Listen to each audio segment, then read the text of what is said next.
Boa noite, galera. Vamos aqui hoje, chegando ao fim desse projeto maravilhoso que é o Seminário Online de Educação Infantil, um projeto que eu até brinco com os meus amigos que eu me apaixonei por ter descoberto tantas coisas bacanas desse universo aí da educação infantil.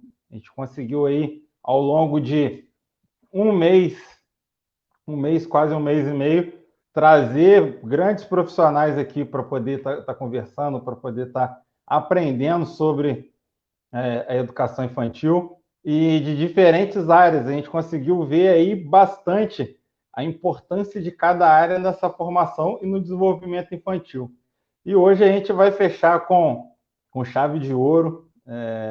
A nossa live hoje vai ser muito especial até para mim, por conta de toda a minha história de como eu resolvi um dia ser professor e coisas que contribuíram para a minha formação enquanto pessoa. E muitas pessoas não sabem, mas a primeira escola que eu pisei na vida foi uma escola de samba. Então, o primeiro contato que eu tive com algo de aprendizado foi dentro de uma escola de samba e dentro de uma bateria.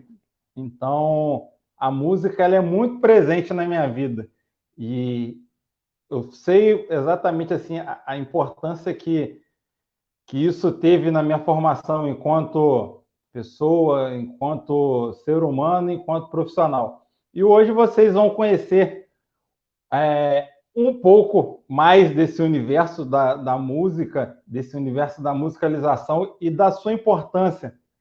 E como ela funciona como ferramenta no desenvolvimento infantil, com um profissional renomadíssimo, que dispensa comentários, que eu sou muito fã, particularmente sou muito fã, que as crianças adoram, os profissionais da área da educação também, e que vai trazer para vocês aí uma noite de conhecimento assim fantástica e que eu tenho certeza que vocês vão guardar para sempre.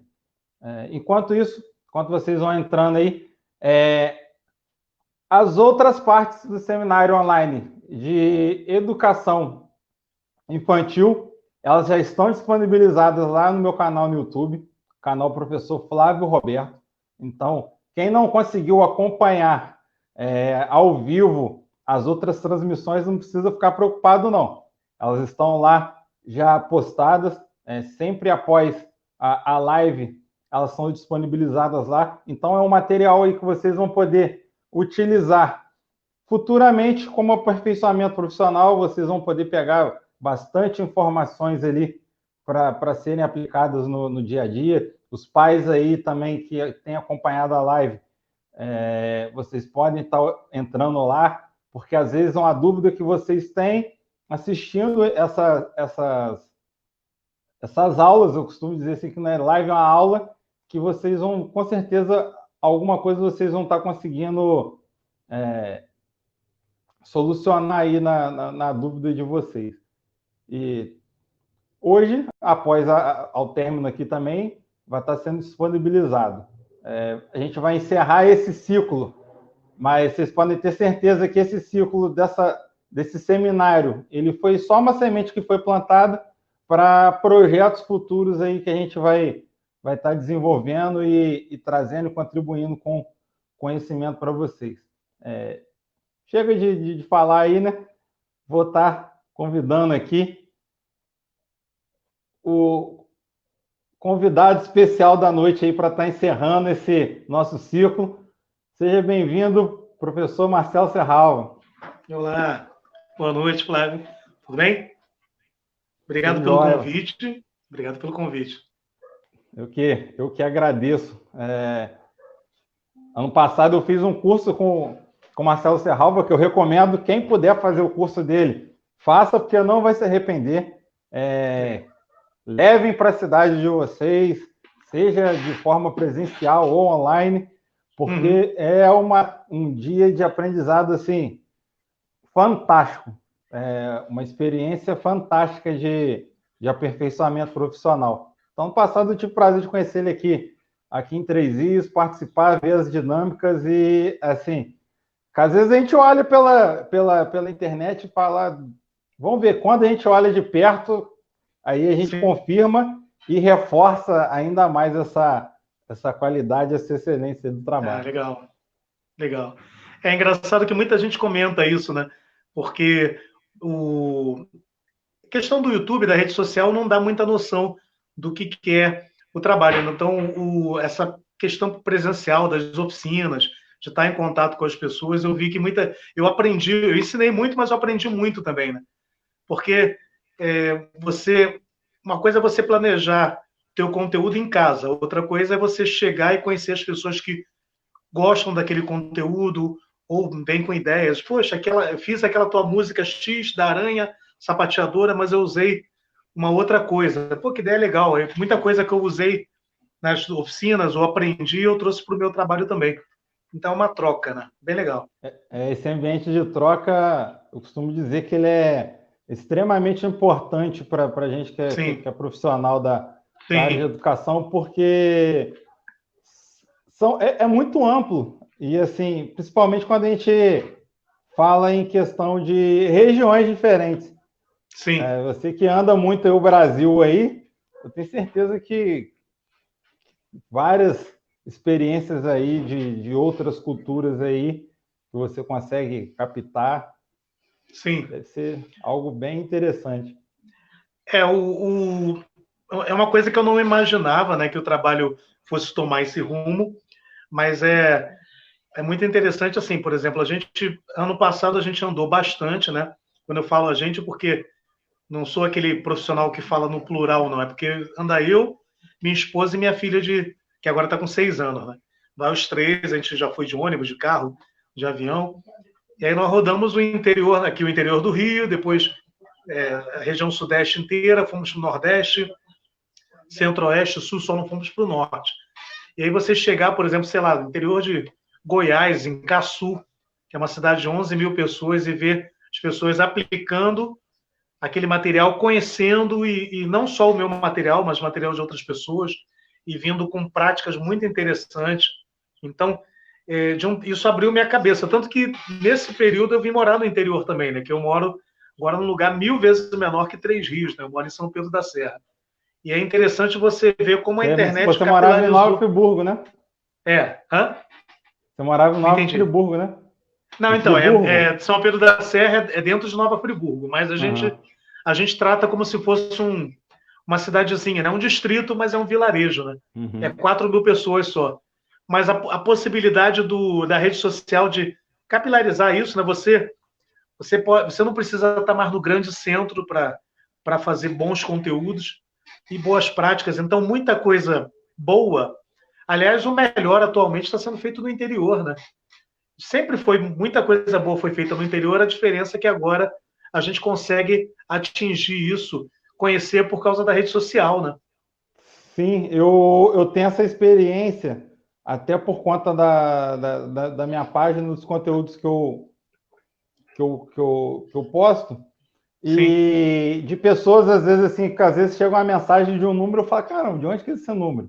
De pessoas assim que falam, poxa, bacana o seu trabalho, usei uma ideia que você passou aqui, apliquei. Sim. E a gente vê como que hoje a gente conseguiu expandir os horizontes e como que as mídias sociais têm contribuído aí também para a propagação do conhecimento. Sim, como que a gente consegue alcançar locais onde a gente talvez jamais imaginássemos que fosse chegar. Sim, sim, com certeza. Com certeza. Então, Marcelo, fala um pouquinho para a gente como que você descobriu esse universo da educação infantil, como que você chegou nele. Você tem uma história bem curiosa. Como tudo na minha vida, meio que tudo na minha vida é um acidente, mas eu sou um cara que eu não acredito em duas coisas. Eu não acredito em sorte e não acredito em dom, né? Existe até um ditado chinês que é muito parecido com o que se fala na Bíblia, que o ditado chinês fala que, eu não lembro exatamente, literalmente, mas Tipo, a ocasião, a sorte, né? A ocasião. Eu não lembro direito, mas assim, não existe um homem sortudo, existe um homem preparado para o momento da sorte, né? Então, eu sempre me preparei para um monte de coisas, porque eu sempre tive que me virar nos 30 para viver de música no Brasil. Então, eu sou tecladista, já toquei na rua, já toquei em banda de samba, já fiz de tudo quase um pouco, já vendi churrasquinho. E aí a situação de trabalhar com crianças, ela começou a aparecer porque eu tinha muita facilidade, gosto muito de criança. Só que uma certa hora surgiu uma chance assim, você daria um convite numa escola para eu preparar um coral com as crianças, a escola que meu filho estudava. E aí eu nunca tinha feito nada dentro de escola, mas eu precisava, né? Porque era uma ajuda de custo que me ajudaria muito. E aí eu topei e caí de paraquedas nesse universo. Só que eu já tinha algumas composições infantis e eram umas músicas que eu fazia, não sabia para quê. Nunca. Eu tinha uma das primeiras músicas minhas era uma vez um menino que queria ir morar na lua. Mas a lua é muito longe, mas a lua é muito longe. Como é que esse menino vai morar nesse lugar? Mas a lua é muito longe, mas a lua é muito longe. Como é que esse menino vai morar nesse lugar? Eu fiz essa música pouco depois, assim, do meu filho nascer, 2 anos, sei lá. E eu tinha essas músicas, eu não sabia para que eu tinha aquilo. Aí, de repente, quando eu fui para a escola, surgiu essa chance e eu fui me encantando e comecei a compor. Então, eu não me considero muito educador musical, não. Eu me considero mais compositor, criador de músicas infantis, criador de brincadeiras, de atividades. E aí eu fui me encantando por esse universo. Nem sabia o que era musicalização, mas até hoje eu sou aquele cara, eu faço as minhas músicas, as minhas brincadeiras, as minhas atividades. Eu não sou um expert, não posso. Eu sei o que é Dalcroze, o que é Orff, né? Eu sei o que é Suzuki, mas eu não falo sobre, não uso isso nas minhas oficinas como profissional. Eu cito todas as referências que a gente tem para chegar até aqui, mas nas minhas oficinas eu falo sobre o meu trabalho, né? Então, sobre a minha composição. É mais ou menos isso a história. É bem bacana a gente conhecer e ver assim como que... Porque a musicalização, na verdade, ela é um termo até, vamos dizer assim, novo. Novo, É um termo novo e às vezes as pessoas confundem a musicalização com aula de música. Sim. As pessoas têm essa confusão da musicalização com aula de música. Eu até passei por isso já, de não conseguirem separar.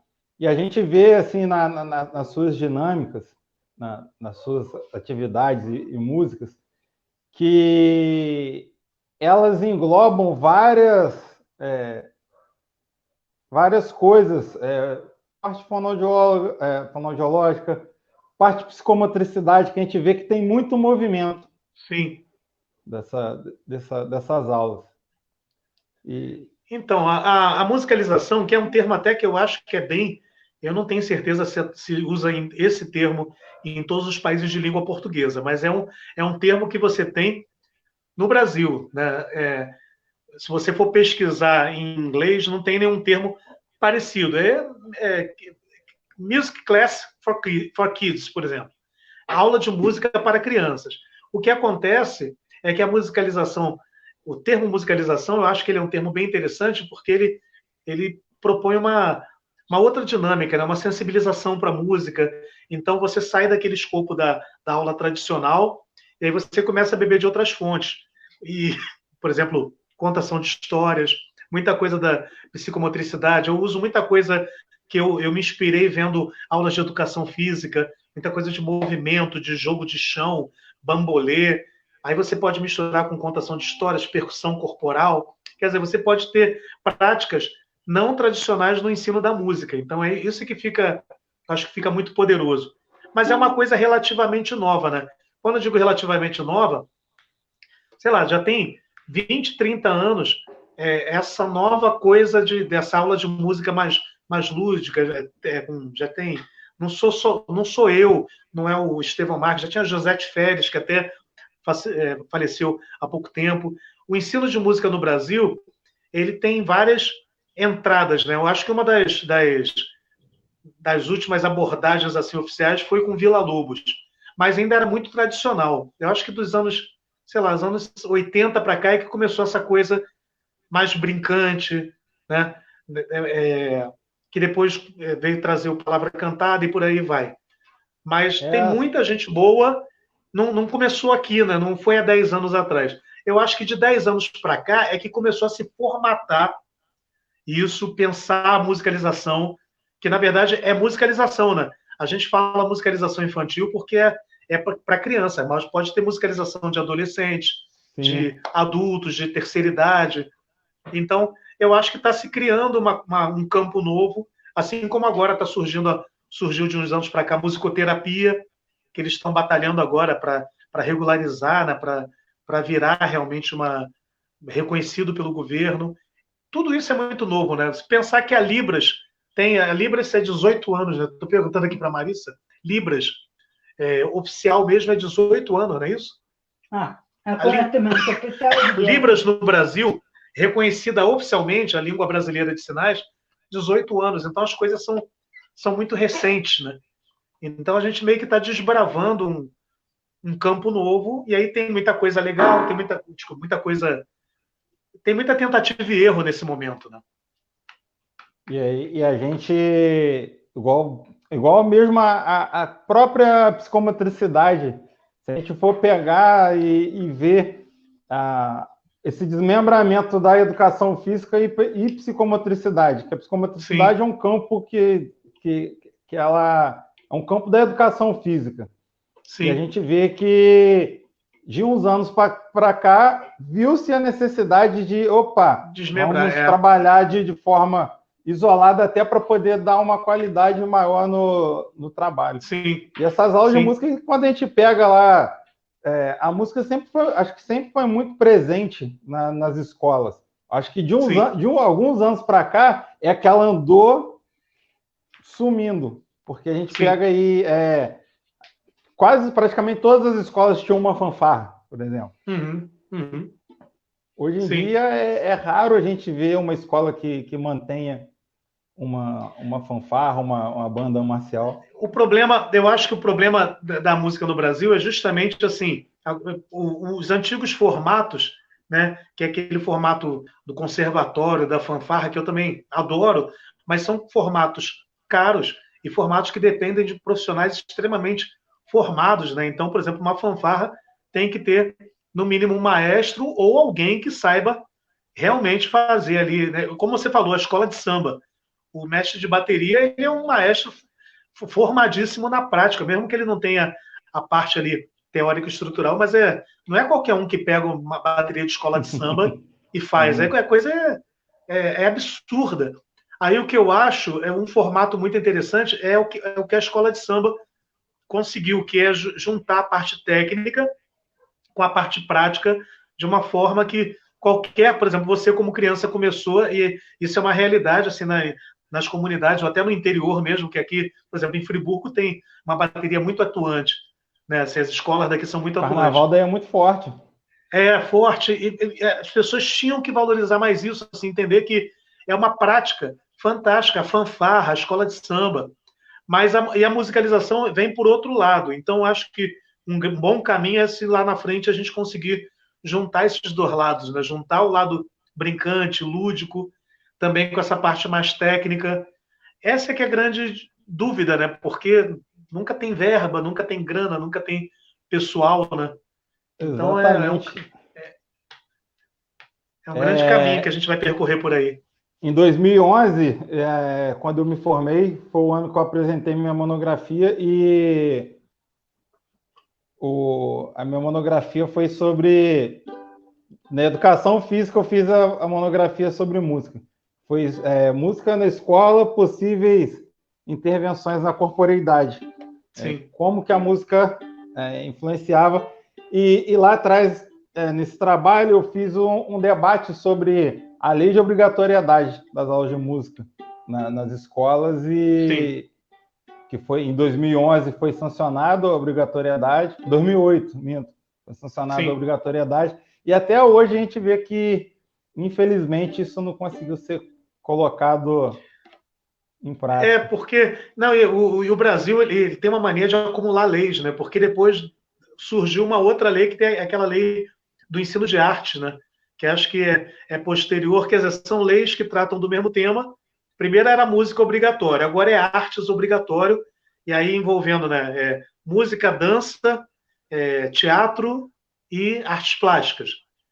Então, assim, a pergunta que eu fiz, há muito tempo eu fiz um vídeo falando, olha, a lei que obriga o ensino de música, ela cria um campo, mas não tem profissionais para esse campo.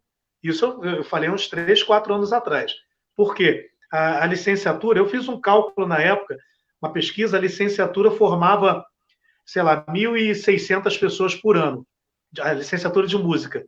Só que tinha um cálculo de vagas, assim, tem 160 mil escolas no Brasil de ensino básico. Então, você pensa assim, pelo menos tem 160 mil vagas de trabalho, né? Um professor de música por escola.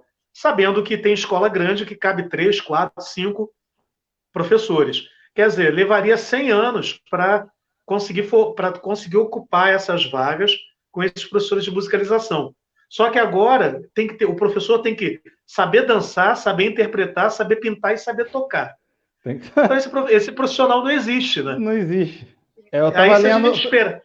Eu li esses dias sobre isso, que eu fiquei curioso, assim, até para poder preparar o material para a live.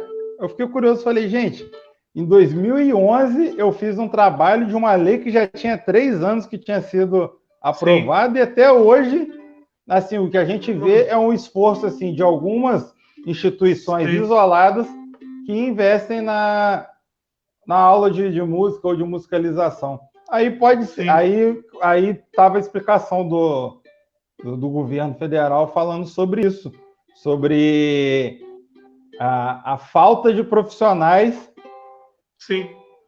que conseguissem trabalhar nesse contexto. Aí, fala um pouquinho para a gente sobre como que é o seu trabalho no dia, como que era antes, que agora mudou bastante. Hoje acho que é mais através de palestras do que propriamente dentro da escola. Eu larguei a escola tem mais ou menos 3 anos, né, quando eu vim para o interior, porque chegou uma hora da minha vida que eu tive que escolher, né? Ou eu dava aula, ou eu seguia com esse trabalho voltado para a rede social, YouTube, né, Facebook, Instagram, porque tá ficando muito pesado. E aí a gente mudou para o interior, né? Eu montei aqui um espaço, eu estou aqui na minha casa, a minha sala virou o meu estúdio, e a gente hoje se sustenta das palestras. Quer dizer, agora, durante a quarentena, não tem, mas a gente tem as oficinas presenciais. Ano passado foram 35 cidades, dei palestra, foram 35 cidades únicas, né? A gente rodou quase 70 cidades. Então, mas até 3 anos atrás, quase 4 anos atrás, eu dava aula em escola, em creche, berçário. Cheguei a ponto de dar aula em 5 escolas ao mesmo tempo, cada escola com 2 unidades, então eu dava aula em 10 unidades ao mesmo tempo. Assim, era uma loucura. Segunda de manhã na Tijuca, de tarde no Meier, sabe? Era várias unidades, eram cerca de 2.000 alunos.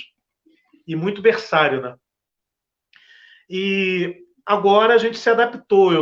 Agora eu sou um produtor de conteúdo, eu produzo atividades, músicas, brincadeiras, estou organizando os canais para ter esse material mais estruturado, né? Tem os cursos online, mas e eu dou muita dica para todo mundo falando sobre isso, né? Eu nem sabia que aconteceria essa quarentena, mas eu já estou um tempo batendo numa tecla falando, olha, gente, vai para o online, que o online é um caminho possível para quem vive de música, né? Para você se sustentar. No Brasil é muito difícil viver de música, de musicalização, mas a musicalização é um mercado que ainda está com muita oportunidade e o online é um caminho. Eu estava falando isso há 1 ano atrás e agora com a quarentena isso, né, explodiu. Então, eu acho que ainda tem trabalho para todo mundo e quem se adaptar a esse mercado online vai conseguir passar por isso. Tomara, né?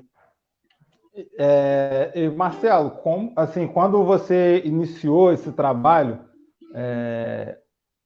como que foi essa aceitação por parte de pais, do corpo docente da escola? Porque a gente sabe, assim, educação infantil, ele é um ambiente predominantemente ocupado por mulheres. Por A gente mulheres, sabe que são poucos os homens que trabalham na educação infantil. Sim. E ainda mais vindo com algo completamente diferente do que é acostumado ver, porque, como a gente tem falado aí, a musicalização é algo, vamos dizer assim, principalmente na área da educação infantil, algo novo. Como que foi isso aí no começo? Foi estranho, assim. Bom, primeiro, o meu trabalho ele foi voltado primeiro para as crianças, né? Então, começou com uma turminha do tio Marcelo, eu não visava as escolas, não, visava primeiro as crianças. E aí os pais começaram a assistir e logo depois eu caí na escola. Mas no começo era estranhíssimo. E eu senti mais essa dificuldade, na verdade, quando eu comecei a dar oficina, palestra. No começo eu senti que rolava uma resistência, e quando eu era convidado para dar alguma palestra, já aconteceu, já fui dar uma palestra para 500 pessoas e eu era o único homem, só tinha eu e o motorista naquele ambiente, né? O motorista que me levou, eu e 500 professoras em Rio Negro, por exemplo. Mas só que acho que de 3 anos para cá, eu já tinha notado uma mudança. Eu acho que eu comentei contigo ano passado, na oficina, que eu falei, eu sempre comentava isso, falei assim, caramba, eu agora estou começando a dar oficinas e estão começando a aparecer homens, porque não aparecia realmente. E já chegou a ponto, assim, eu já dei oficina em alguns lugares de ter, assim, 1/3 era de homens. E era engraçado, assim, por exemplo, começou a ter muita gente vindo da fanfarra, muito militar, né? Às vezes bombeiro, da Marinha, que já fazia a parte de música e estava enxergando uma possibilidade de dar aula para criança. E eu achava isso interessantíssimo, porque vinha aquele perfil que você não imagina. Imagina um militar todo rígido indo trabalhar com musicalização. Então, já tive muito aluno assim, eu falava, a primeira coisa você vai ter que se quebrar, e você vai ter que se desmontar, se reinventar. Esquece o que você aprendeu na fanfarra, esquece o que você aprendeu no conservatório, né, na orquestra. É outra coisa, você vai reaprender a fazer música. E se você juntar o que você vai fazer agora com a experiência que você tem de música anterior, vai ser fantástico, porque aí você vai trazer a brincadeira, o lúdico, mas com conhecimento técnico por trás. Porque isso também é muito importante, a gente ocupar o espaço da música com pessoas que saibam fazer música, né? Então eu senti que rolou isso no começo, essa como é que se diz, essa resistência, mas muita gente ficava surpresa assim, mas você toca, você canta. Assim, eu sou de musicalização. Não, é porque fulano tocava aqui, mas não tocava nada, não cantava nada. Você, não, eu componho música para criança, mas eu toco, canto, sou tecladista, sou compositor. Eu estava falando isso com o Hélio Zinskind, que é o compositor do Castelo Rá-Tim-Bum. Tremendo de um compositor, mas a opção dele é compor para criança. Eu não sou compositor para criança porque eu não sei compor para adulto, sabe? Porque tem gente que acha isso, acha assim, mas você canta, faz trabalho para criança por quê? Porque você não deu certo no trabalho para adulto? Não, porque eu sou apaixonado pelas crianças e é um público que escuta a gente, sabe? Eu nunca tive músicas minhas tão escutadas como agora, porque as crianças prestam atenção, os pais prestam atenção, os professores também. Então, mas ainda, eu acho que ainda tem muito a ser desbravado essa questão do homem na educação infantil. Ainda tem muito aí para quebrar. E esse trabalho, Marcelo, você falou aí sobre brincadeiras e... Sim. Como que ele como você desenvolvia essas aulas? Como que você chegou a essa metodologia que você tem? Porque a gente vê que ela é algo assim, quem acompanha seus trabalhos, a gente vê que é algo assim, que ele é amplo. Você tem, igual você falou, você é tecladista, toca violão, canto. mas a gente vê que você está sempre inventando brinquedos, instrumentos, músicas que utilizam parte corporal. Sim. Como que... É um trabalho de pesquisa e experimentação. E eu já faço há uns 9 anos que o meu canal... muita gente acha que eu sou muito antigo na musicalização, mas eu tenho 9 anos. Né? O que aconteceu, acho que o YouTube projetou isso muito, muito rapidamente. Mas eu vou ser sincero, no começo, eu tive muita resistência. Tipo, comecei a colocar minhas músicas. Aí muita gente, assim... já ouvi muita crítica, tipo, para que suas músicas? Já tem uma palavra cantada, por que você quer colocar suas músicas? Ou, tipo, por que você vai fazer isso? Se Dalcroze já fazia isso não sei quanto tempo atrás.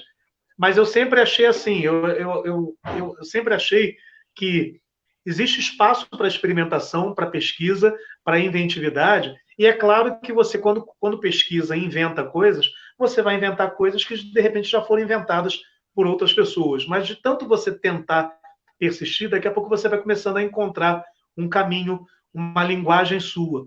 Então, o que eu tenho feito muito eu estou eternamente tentando descobrir esse caminho. Então, fiz um trabalho muito longo, assim, de materiais reciclados, trabalho de instrumentos de bambolê, e eu tenho uma preocupação de, com o tempo, registrar isso tudo, assim, em vídeo, em PDF, para que isso fique, né? Para isso ser compartilhado, percussão corporal, canções de movimento, jogos de palmas. Eu estou sempre buscando alguma coisa nova para manter o meu interesse, porque é a paixão que eu faço nessas coisas, mas também para manter o trabalho relevante. Só que no começo as pessoas falavam assim: nossa, você está sempre inventando alguma coisa. Tal. Aí agora, parece que na quarentena eu vejo agora todo mundo tentando inventar alguma coisa diferente. Aí parece que eu até brinco: olha, tá vendo? No fundo, a gente tem que inventar, a gente tem que se incomodar de estar seguindo sempre as mesmas fórmulas. Sabe por quê? Porque agora eu acho que a quarentena escancarou isso. Na hora que todo mundo agora precisou fazer vídeo, aí você vê que todo mundo faz a mesma coisa, entendeu? Porque todo mundo tem medo de errar, por exemplo. Eu mesmo, assim, hoje mesmo, antes da live, eu estava vendo uma atividade que eu fiz, que é da aranha sapateadora, que é uma luva sonora, e aí o negócio anda a ponto de... tem gente que já posta o vídeo, já não me marca mais, como se fosse a atividade da pessoa. Como aí eu estava falando com a Marissa. Aí eu falo assim... Não dá nem o crédito. Aí eu não... Eu poderia até ficar vídeo por vídeo, gente, me marca, tal, mas eu vejo também que eu entendo isso. Não é nem uma intenção da pessoa, não. O problema é que essa obrigação que nós temos na educação infantil de estar sempre trazendo alguma coisa nova, sempre uma novidade, sempre um recurso. Agora a gente tem que ser youtuber, tem que ser blogger, tem que ser tudo. Eu falo, olha, calma. Você não precisa ser criativo o tempo todo. Não precisa estar sempre trazendo a última novidade. O que você tem que sempre fazer é sempre estar trazendo a novidade de formas diferentes. Então, por exemplo, eu estava até falando, as pessoas acham assim: nossa, Marcelo, você é muito criativo, você está sempre trazendo alguma coisa nova no canal. Assim, talvez engano seu. Preste atenção que às vezes eu estou trazendo a mesma coisa de forma diferente. De forma diferente. Isso também é legal. Eu posso fazer várias canções de movimento. Se você depois analisar, você vai ver que elas são parecidas. Porque o interessante é você trabalhar os mesmos rudimentos, os mesmos movimentos. Por exemplo, essa questão da luva sonora é meio que um hit meu, né? Eu falei assim, caramba, isso tá dando certo. Eu falei, pô, Marissa, vamos... A Marissa, minha esposa, é minha sócia e minha compositora parceira. Fala assim, pessoal, engraçado, eu soltei a ideia da aranha sapateadora, mas ninguém pensou que dá para fazer outras coisas com a aranha. E eu estou esperando ver se aparece, não aparece. Aí eu já falei para a Marissa, vamos fazer, eu já tenho mais umas 2 ou 3 ideias para mudar essa história de toda vez a aranha fazendo a mesma coisa. Será que a aranha não pode fazer um concurso de dança? Tal? Aí eu vejo que as pessoas ainda têm uma dificuldade de pensar a criatividade sobre esse prisma. Tipo, a mesma coisa pode ser vista de 1000 vezes, de 1000 formas diferentes. Criatividade também é isso, não é só sempre inventar a roda. Não dá mais para inventar a roda, mas você pode pensar a roda de 1000 formas, entendeu? Marcelo, você falou uma coisa aí que é fantástica, é sensacional. Esses dias atrás, na creche que eu dou aula, na Crescer, até mandar um abraço aí, a minha coordenadora pedagógica está assistindo a live, a Gislaine, ela até participou na primeira semana. E o conteúdo desse mês a gente ia trabalhar formas geométricas, um dos conteúdos. As crianças iriam conhecer as formas geométricas. E eu gosto muito de trabalhar Pega o triângulo. Me alinhando com o conteúdo que é trabalhado. Eu gosto de trabalhar dessa forma interdisciplinar. Eu acho bacana, porque você dá um significado para o aprendizado da criança. E teve um dia que eu estava no Facebook e eu olhei no Facebook aí o meu amigo Alessandro, que é professor de matemática no estado, ele postou uma foto com os filhos dele. Ele fez figuras geométricas utilizando jujuba e palitos. Legal. Eu peguei e falei, como que eu vou... Falei, ideia bacana. Falei, não, então a gente vai trabalhar psicomotricidade. Peguei minha filha, o sobrinho dela, falei, olha só, vamos sentar na mesa, coloquei, vamos trabalhar. Aí eu trabalhei manipulação e a motricidade fina, trabalhei raciocínio, que são da parte de psicomotricidade, contribuí para o ensino o aprendizado lá da geometria, das formas geométricas, através de uma ideia que talvez a finalidade que ele utilizou com os filhos dele tenha sido completamente distinta. E na educação infantil eu vejo que a gente tem que fazer muito isso, porque eles são muito curiosos. Sim. Eu vou te mostrar uma ideia aqui, só para você ver, eu pedi para a Marissa trazer. A criatividade, ela passa pelo seguinte, não é você sempre inventar alguma coisa nova, necessariamente, mas é você ter sempre um olhar diferente sobre qualquer questão. E acho que uma das coisas interessantes é quando você consegue, como você fez, peguei a jujuba, gostei da ideia, agora como é que eu vou adaptar isso para a minha realidade? Então, criatividade, ela passa por duas palavras-chave, que é ressignificar. A palavra-chave, na verdade, é adaptar, né? Quem é criativo tem que aprender a adaptar. Então, da onde eu aprendi a ser criativo, eu aprendi a minha criatividade. Minha criatividade não tem nem falsa modéstia, não. Tem gente que fala assim, Marcelo, você é muito criativo. Assim, não sou falso modesto, não. Porque é uma vida inteira de se virando nos 30 para conseguir sobreviver, né, de música no Brasil. Então, o músico mesmo, assim como você veio da escola de samba, na escola de samba o pessoal se vira, né? Às vezes não tem o instrumento adequado, mas eles sabem adaptar e sabem fazer com o que tem. Então, eu dou a dica assim, ó, a dica para você ser criativo em sala de aula é você pegar o que você tem. Então, a primeira coisa que você fez é assim, ó, eu uso muito a figura na criatividade de suporte. O que é o suporte? Qualquer coisa, por exemplo, no teu caso, a jujuba foi um suporte, né? A dinâmica da jujuba é um suporte para você trabalhar mudando do jeito que quiser. Por exemplo, isso aqui é um recurso que eu já inventei há um tempo, que toda hora eu volto com ele de uma forma diferente, né? Ele é um bambolê expansivo, isso é feito de bambolê, que eu uso para contar tempo. Então, por exemplo, eu inventei para compasso ternário, né? Para fazer 1, 2, 3, 1, 2, 3, 1, 2, 3. Né? Era uma casa muito engraçada, não tinha teto, não tinha nada. Então, como ele é um bambolê expansível, se eu quiser contar em 4, por exemplo, 1, 2, 3, 4. 1, 2, 3, 4. 1, 2, 3, 4. Entendeu? Só que ele é um triângulo e ele tem cores. Então, isso aqui vira qualquer coisa. Por exemplo, festa junina. Primeira coisa que eu fiz, Marissa, vamos fazer... Como é que a gente vai fazer os instrumentos de festa junina? Triângulo. Opa! Virou o triângulo da festa junina. Então, aqui, ó. Né? Aí, agora, se alguém chegasse para mim, Marcelo, eu preciso trabalhar formas geométricas. Já tem um triângulo aqui. né? Aí eu pegaria 4 pedaços de bambolês, aqui dentro tem um elástico que é um garrote, faria 4, já virava o triângulo, o quadrado, e o próprio bambolê cortado viraria o círculo, né? Se você cortar o bambolê em pedaços, você consegue esse movimento. Quer dizer, eu já tenho a atividade pronta? Não, mas eu já tenho a adaptação, eu já sei um caminho para seguir. Aí eu gostei muito do que você falou, colocou as crianças na mesa, propôs, você tinha ideia do que trabalhar e te garanto que as próprias crianças deram outras direções, não deram?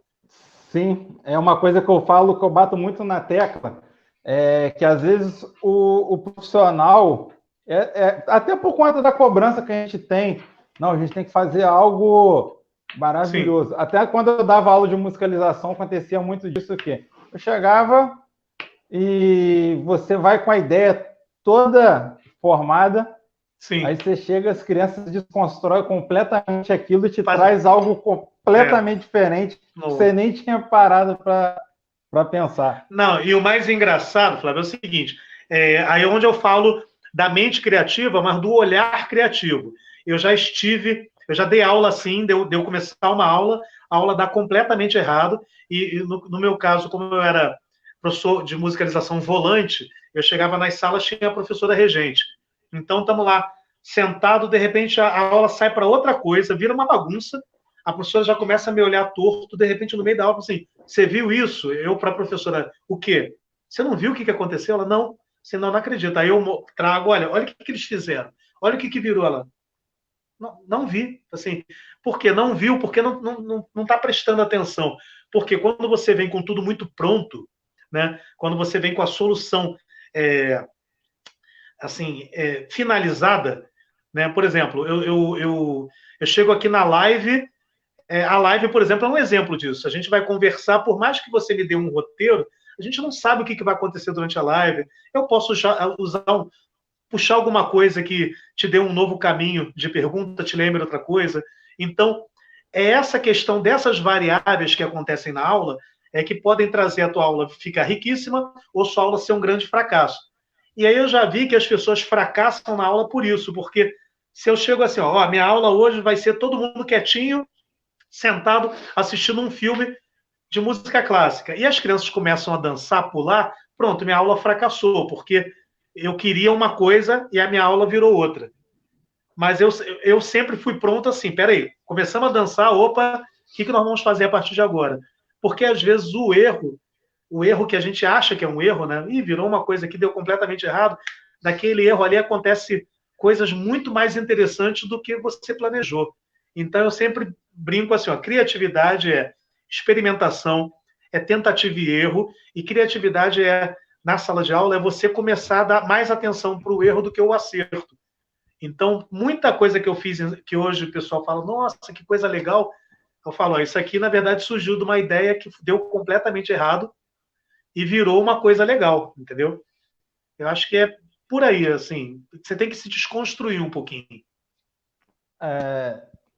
Eu vejo muito isso, essa dificuldade às vezes a gente quer, o mundo espera crianças criativas, mas às vezes nós não damos a oportunidade delas serem criativas. A minha casa ela é cheia de instrumentos de percussão, de cone, bola. Então minha filha, quando está aqui, eu falo que eu não preciso nem passar brincadeira para ela, que ela vira e mexe, ela está fazendo uma brincadeira diferente. Tem um rapaz que ele é de bateria de escola de samba, ele é oriundo de bateria de escola de samba, Gabriel Policarpo. Ele hoje talvez seja um dos maiores percussionistas brasileiros e talvez do mundo, um dos maiores. E ele, através do repinique dele, o repinique no samba ele serve para duas coisas, ou você faz sustentação ou você faz o solo. E ele desconstruiu completamente a ideia do que era aquele repique e trouxe tudo quanto é tipo de ritmo possível e imaginável através daquele instrumento. Então, essa questão da criatividade. Ele já tinha o instrumento, ele conseguiu ter um olhar diferente para, opa, o que eu posso fazer com isso aqui? Sim, pensou diferente. Pega o pandeiro para mim. você me perguntou assim como é que foi a recepção das pessoas no começo do trabalho, e aí sempre essa inquietação que eu tenho, e eu imagino que esse Gabriel Policarpo também, já ouvi falar dele, deve ter passado, toda vez que você começa qualquer coisa diferente, o pessoal está inventando moda. Por exemplo, eu tenho um pandeiro, né? Eu tenho um pandeiro bom, bem grave, não toco pandeiro, não sei tocar pandeiro, mas adoro. Então, assim, eu ia para a sala e tocava aquele pandeiro tipo de... Muita gente de capoeira toca aquele pandeirão duro, né? Bem, só para fazer ritmo. Só que eu comecei a notar que funcionava muito bem. Eu tinha um som de tambor, mas sem o volume do tambor, porque eu botava isso dentro da minha bolsa do violão. Aí eu comecei a tocar pandeiro na aula assim, ó. O sapo não lava o pé, não lava porque não quer. Eu faço isso há uns 6, 7 anos, mas sempre achei que isso aqui era uma grande... Eu tinha até vergonha de fazer algum vídeo assim, porque eu falei, cara, não vou nem fazer um vídeo, o pessoal vai cair de pau falando, olha que vergonha, o cara tocando pandeiro desse jeito. Há pouco tempo atrás eu vi um vídeo de um pandeirista mostrando possibilidades, já vi pandeirista tocando de jeito diferente. Então, na verdade, eu acho que a gente tem que parar um pouquinho de se preocupar com o olhar do outro e pesquisar assim, qual a possibilidade que o instrumento tem, né? O que você consegue fazer com o que você tem. Né? O que eu tinha era esse jeito de tocar. No final ficava até parecia uma conga, né? Tipo, né? A platinela não soava muito. E hoje eu descobri que tem gente que toca assim, quer dizer, não estava nem tão errado, né? E assim, você tem uma filha, eu lembro ano passado ela participando bastante das atividades, sempre aí contigo. Como que essa relação pai-professor, como que isso daí contribui no seu processo assim, criativo? Como que... Para minha parte, assim, como profissional, como educador, como compositor, é muito bom porque a Mariane me inspira muito. Eu tenho até música com ela, a gente já fez música junto, né? Mesmo ela sendo criança, a gente fez um monte de coisa junto assim, e ela vira meio que meu laboratório, né? Volta e meia eu mostro algumas coisas para ela. Ela agora tem 6 anos, e aí muita coisa ela diz que é legal, que não é legal, tal. Agora, na parte dela, aí eu tento não ser professora. A Mariane está aprendendo teclado por conta própria. Eu não paro para ensinar minha filha muito, não. Agora que ela faz 6 anos, eu quero começar a tentar um pouquinho, mas eu não sou aquele pai que quer que os filhos aprendam. E tem dado certo. Assim, eu tenho um filho de 19 anos, que eu nunca ensinei meu filho a tocar nada, mas ele sempre teve teclado, violão, e aqui em casa as coisas são assim, ó. Aqui são 3 teclados. Eu não sou aquele pai que fica, não pode mexer aí, que senão vai quebrar, sabe? É tudo liberado. Aí, quando eu levanto para ir ao banheiro, quando eu volto, ou tá o João ou tá a Mariane aqui tocando, mexendo. Então, por exemplo, meu filho de 19 anos, hoje toca ukulele melhor do que eu. Ele toca violão super bem, teclado, canta extremamente bem e aprendeu por conta própria. Então, eu acho que você pode se propor a ensinar teu filho, mas se você só proporcionar a chance, o acesso, né, o recurso e uma casa musical, né, aqui a minha casa é música o dia inteiro, né, só de viver nesse ambiente e principalmente botar na cabeça o seguinte: quando você estimula uma criança para esse lado, você tem que saber que é uma porteira que você abre. Não faça como a maioria das famílias fazem, como a minha própria família fez. Muita família faz assim: dá um instrumento para a criança, quer aula de arte, mas depois, quando a criança vira assim, eu quero ser músico. Ah, meu Deus. O que eu fiz errado? Minha família fez assim. Minha família me deu violão, né? Eu venho de uma família bem daquelas cabeça bem tradicional. Ganhei violão, ganhei tudo. Quando eu falei assim, quero ser músico, nossa. Minha família faltou morrer, meu pai faltou morrer. Mas eles estimularam tanto, né? Então você tem que entender, se você vai estimular o lado artístico dos seus filhos, saiba que talvez eles pode ser que eles queiram trabalhar com isso, ou vão ser profissionais que gostam de música. Então a gente tem que entender que música, arte, a gente está passando uma fase muito complicada no Brasil, que acha que artista é vagabundo, música é vagabundo, professor é vagabundo, né? Então é muito complicado. Então tem que entender isso. Ó. Músico é uma profissão como outra qualquer, artista. Professor é professor porque quer, não é por falta de opção, não. Porque tem gente que acha que a gente é professor porque a gente não soube fazer outra coisa, né? Nunca vi isso. Eu vejo o contrário, eu acho que a gente sabe fazer muito bem o que a gente escolheu fazer. Exatamente. Por isso Mas eu já ouvi assim, você não deu certo como tecladista, agora você é professor. Não, porque eu acho emocionante você ensinar para outra pessoa, sensibilizar outra pessoa, entendeu? Mas talvez, se a gente persistir mais, eu acho que falta também esse lado educacional no Brasil de valorizar o profissional da educação, valorizar o músico, valorizar o artista. Não é uma coisa de agora, não. A gente tem uma cultura de anos de não valorização. Eu vejo até que está começando a melhorar um pouco. Muita gente acha que está piorando, mas já garanto que já foi muito pior. E você tocou num ponto aí muito interessante, que é a questão do ambiente. Esses dias, na live de semana passada, eu até comentei sobre isso, sobre a questão do ambientalismo e lá do Vygotsky, do sócio-interacionismo, que fala sobre essas interações e o sujeito sendo influenciado através do meio do ambiente que ele vive. Nessas aulas de musicalização, quando você aplicava, como que era feito esse contato das crianças com a música? Porque às vezes a gente vê a aula de musicalização e fala com as pessoas, não, está tendo aula de musicalização. A primeira coisa que vem na mente é aquilo que você falou, não, é o cara que sabe cantar e sabe tocar um violão. E nem sempre vai ser somente uma aula tocada e cantada pelo professor. Você tocar e você cantar é um recurso a mais que você tem. Não quer dizer assim, eu já vi aulas maravilhosas dadas por pessoas que não tocavam instrumento nenhum, nem cantavam nada, e já vi aulas péssimas dadas por músicos top. Então, assim, por exemplo, eu brinco que se você quer ser musicalizador, é muito bom que você saiba tocar um instrumento, muito bom que você saiba cantar bem, mas também é muito importante que você seja um bom contador de histórias, né? Se você tiver um interesse em trabalhar corpo, movimento, mesmo que não saiba dançar, é um recurso a mais. Então, hoje eu enxergo, no começo eu vim de uma outra pegada, outra praia, então eu vim assim, não, eu sei tocar, isso me basta. Mas depois eu comecei a me tocar que era muito mais, quando eu contava uma história, o olho das crianças faziam assim, do que, né, eu tocar uma música, né? Então, eu comecei a misturar contação de histórias com cantar e com dançar, né? Que muito músico tradicional vê de uma forma... mas as crianças estão dançando, não estão fazendo música. Você, nossa, que é coisa mais interessante do que você interpretar o ritmo, a batida, o pulso musical, na pulsação através do teu corpo.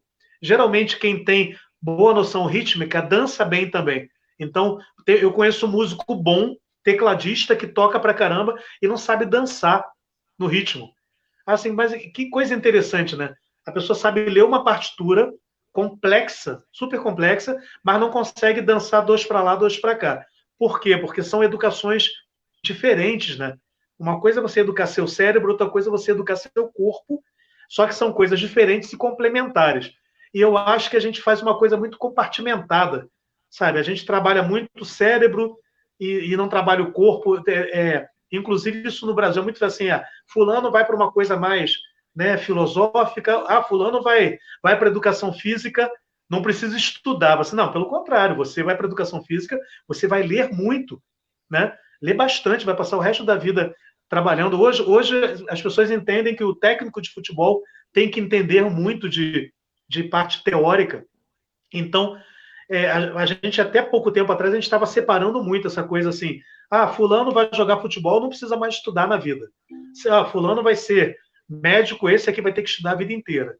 Não, eu acho que tudo é mente, corpo trabalhando o tempo todo, e a gente tem que encontrar formas de traduzir isso para a criança, quando a criança já é muito corporal, né? Qualquer criança hoje, ela é muito corporal, ainda mais vindo de uma fase que a gente de uma época onde as crianças não têm mais como se expressar corporalmente como eu tive na minha infância. Assim, a gente pulava em árvore, a gente tomava banho de rio, né? Então, a criança hoje ela tem aquela reserva de energia, tipo uma bomba explosiva, né? Minha filha ela é muito tranquila, mas ela fica o tempo todo querendo fazer alguma coisa porque não tem onde gastar aquela energia. Então, a aula de música pode servir para isso também. Não é essa energia não precisa ser gasta só na aula de educação física. Dá para botar a criançada para dançar, pular, entendeu? E essa daí é esse processo que a musicalização promove de experimentação de ritmos, de sons, Sim. ela é de suma importância. E, às vezes, o próprio pai, a própria mãe, quando o colégio está lá, oferece, na escola vai ter musicalização. Isso é até uma coisa importante para a gente passar. Sim. Coloca lá musicalização. Primeira coisa que vem na cabeça, meu filho vai aprender a tocar uma flauta. Meu filho vai aprender a tocar um violão. E mal se sabe que antes dele aprender a tocar aquilo ali, ele tem que ter o gosto pela música. Sim, sim. Se a criança não pegar o gosto pela música... O que eu vejo muito no Brasil, assim, no mundo todo, né? Mas principalmente no Brasil, aquela coisa ainda muito em cima da música tradicional e instrumental. Então, assim, eu vejo pais chegando assim, falando, meu filho está com 3 anos, eu quero que aprenda um violão. Eu falo, pai, o teu filho, a não ser que ele seja um super gênio, e aí, se for esse super gênio, não tem nem condições de ensinar, ele vai ter que ter um aprendizado diferenciado. Mas se ele não for esse super gênio, se ele for um ser humano normal como nós, ele não tem a coordenação motora fina necessária, nem a concentração necessária para pegar um instrumento complexo como o violão. Sem contar que o violão é um instrumento muito grande para uma criança de 3, 4 anos. Aí eu falo, por que não faz o seguinte, até pode pegar um ukulele, que é um instrumento pequenininho, deixa ficar brincando. Não, mas eu quero que aprenda uma música. Para quê? Deixa ficar brincando, vamos trabalhar, vamos entender pulsação, sabe? Aí eu já fiz isso, assim, nessas oficinas que você até participou em Três Rios, eu faço muita brincadeira de palmas, né, para andar, marcha, né, brincadeiras rítmicas. Já fiz numa escola de música no Rio, por exemplo, onde boa parte dos participantes eram professores de música, muito pianista. E aí, quando eu comecei com essa parte brincada, eu senti que algumas pessoas tinham...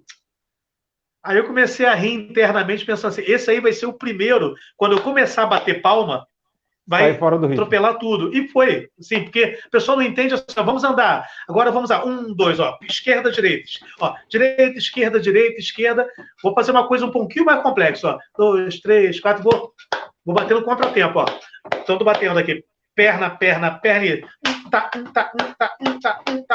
né?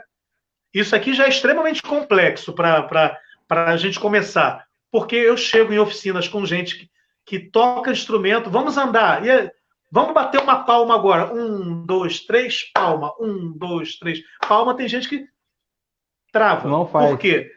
Não faz. Por quê? É uma coisa de educação do corpo também. Então, eu falo muito isso com minha esposa é surda, né? Minha esposa não escuta nada, e ela dança no ritmo, ela samba. No final da oficina, acho que a gente não fez isso em 3 dias, não, porque ela ainda estava envergonhada, mas nas últimas oficinas, eu tocava um samba no final, ela começava a sambar. Aí fica todo mundo de queixo caído, e eu falo, gente, a Marissa, sendo surda, ela é muito mais musicalizada do que muita gente. Por quê? Ela consegue perceber o ritmo através de todas as nuances que o ritmo tem, não só do ritmo só, porque o ritmo a gente pode fazer o ritmo em silêncio, por exemplo.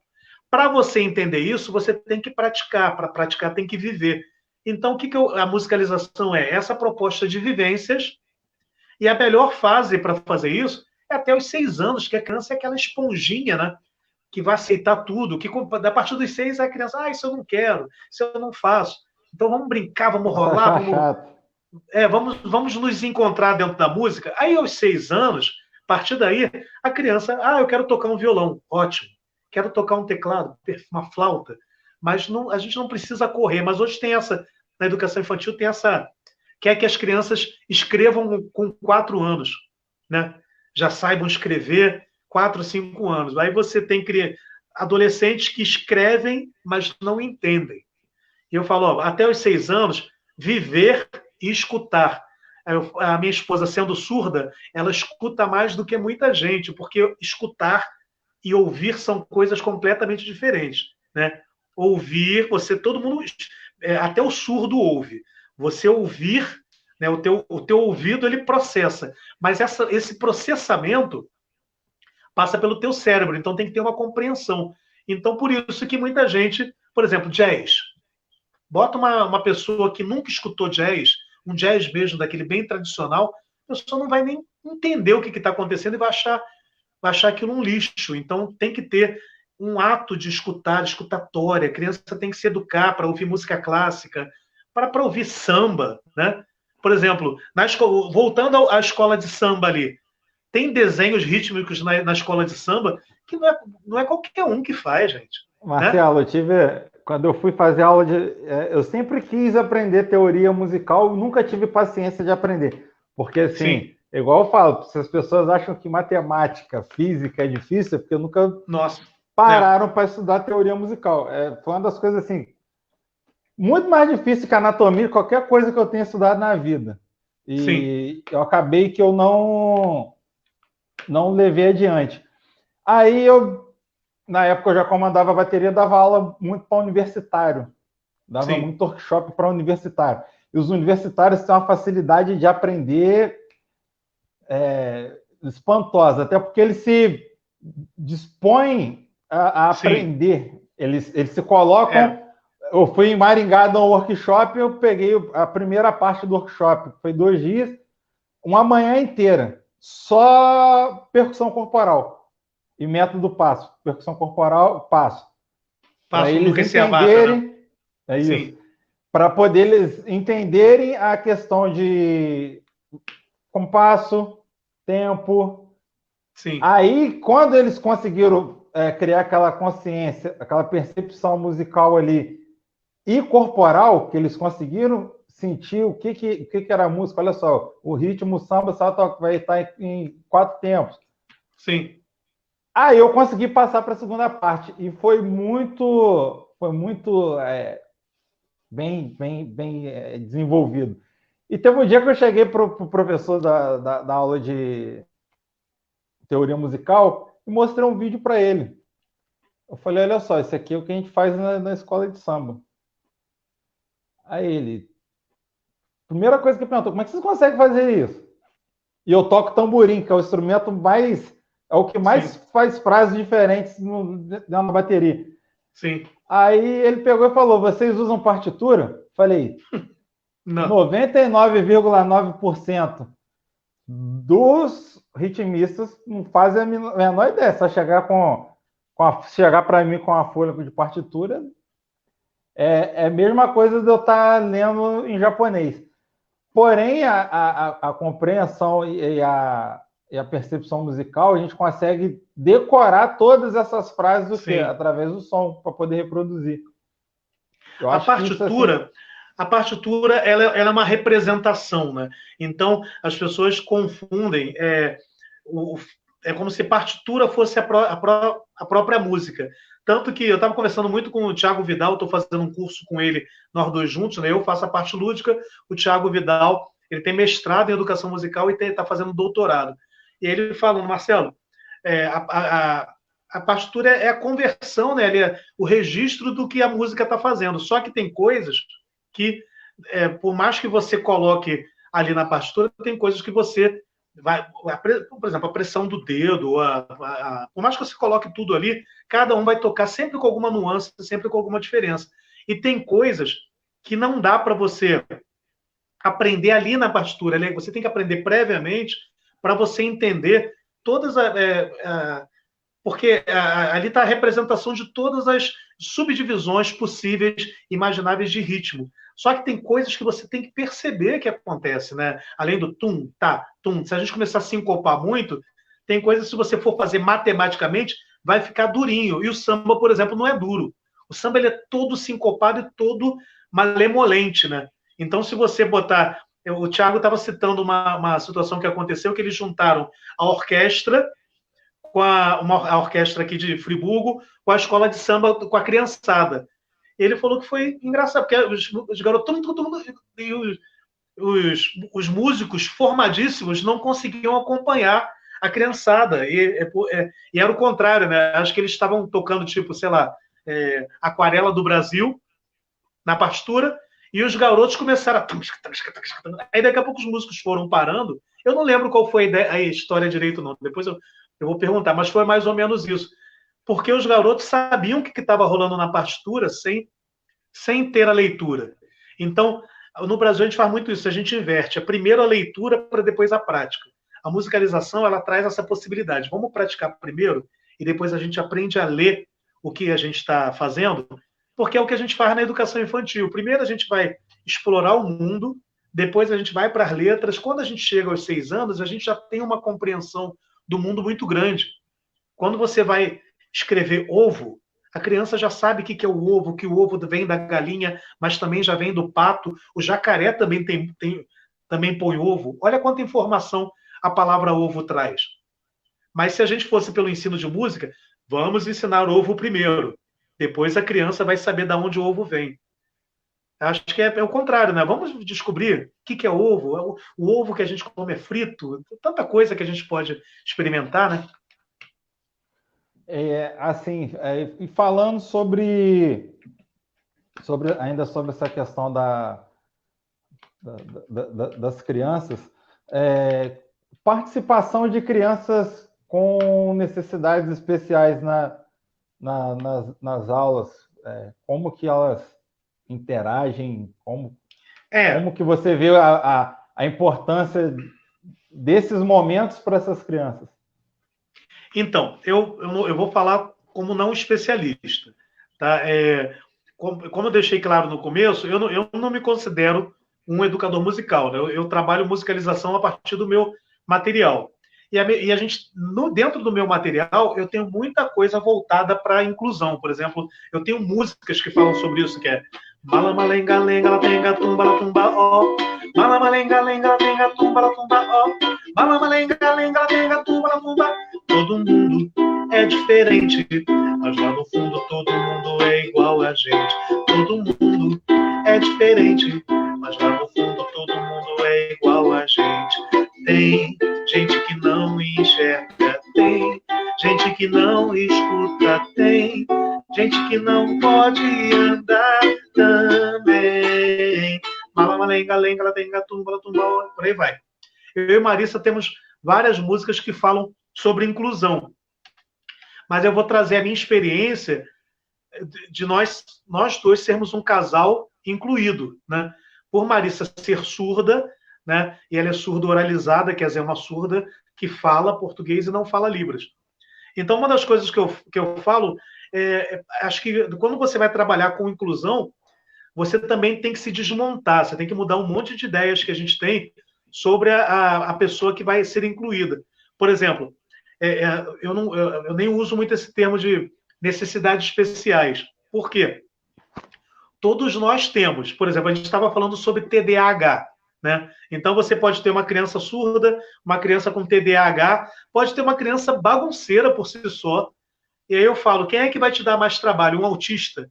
Né? O autista vai te dar mais trabalho do que aquela criança bagunceira da pá virada? Não tem como você saber. Por quê?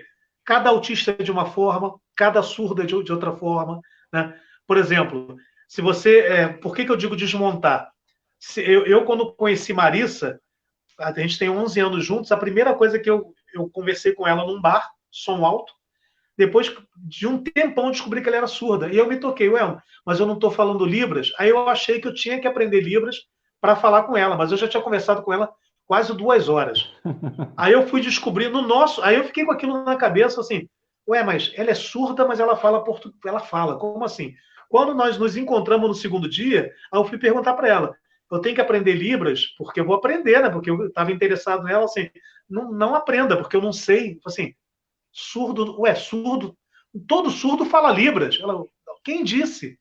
Eu falei, caramba, que interessante, eu nunca tinha me tocado como a gente já chega com preconceitos em cima de tudo, né? Nem todo surdo fala Libras, claro que muitos falam, porque Libras é a língua oficial, né? A língua brasileira de sinais não é uma linguagem, mas é a língua dos surdos. Mas tem muito surdo que não teve chance de aprender Libras.